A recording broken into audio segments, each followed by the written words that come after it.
আসসালামু আলাইকুম এভরিওয়ান। আপনাদের তো এর আগে ভিডিওতে আমার লাউ গাছের ভিডিওটা দেখিয়েছিলাম, কিন্তু এখানে প্রচুর লাউ হয়েছিল, বাট হচ্ছে প্রায় 1000টা লাউ হয়েছে। কি একটা পোকা এসে লাউর মানে লাউ একটাও বাঁচতেছে না, গাছ সুন্দর হচ্ছে কিন্তু লাউ বাঁচতেছে না। তো আজকে এই জন্যই যে ওষুধ দেওয়া হচ্ছে গাছে, দেখাই আপনাদের।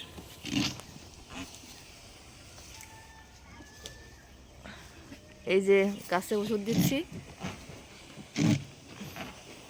ও বা কি গন্ধ!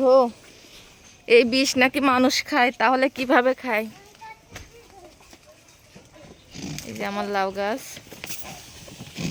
বাবা বাবা, সরে যাও, ওদিক সরে যাও, এখানে বিষ দিচ্ছে। তুই মোর পটেক নাই সারাদিন, মোর পাও টিনের পর যা, টিনি মেলা মেলা গেছে।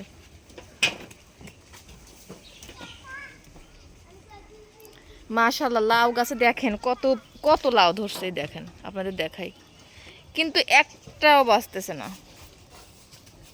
আবার এই যে কত মরিচ গাছ লাগাইছি, সেই মরিচ গাছগুলো আপনার একদম নষ্ট হয়ে যাচ্ছে। কয়েকদিন আগে আমি হচ্ছে আমার ভিডিওতে পেঁপে গাছের ভিডিও দিয়েছিলাম, বাট মানে পেঁপে ছিল অনেক বড় বড়। হঠাৎ করে হচ্ছে, হ্যাঁ এটা পাকছে। এই যে পেঁপেগুলা মাশাআল্লাহ, মানে এত পরিমাণে মিষ্টি, সেটা বলার ভাষা নেই।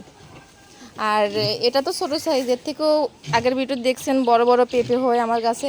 তো কি জানা হয়েছে, ভাইরাস লাগছে মনে হয়, এজন্য হচ্ছে পেঁপেগুলো নষ্ট হয়ে যাচ্ছে, গাছটাও মরা মরা হয়ে গেছে।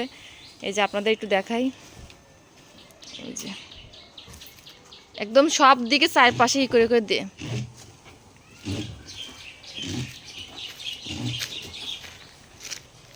আজকের ভিডিওটা কিন্তু অনেক লং হয়ে যাচ্ছে, সবাই ধৈর্য সহকারে একটু দেখে সাপোর্ট করবেন প্লিজ।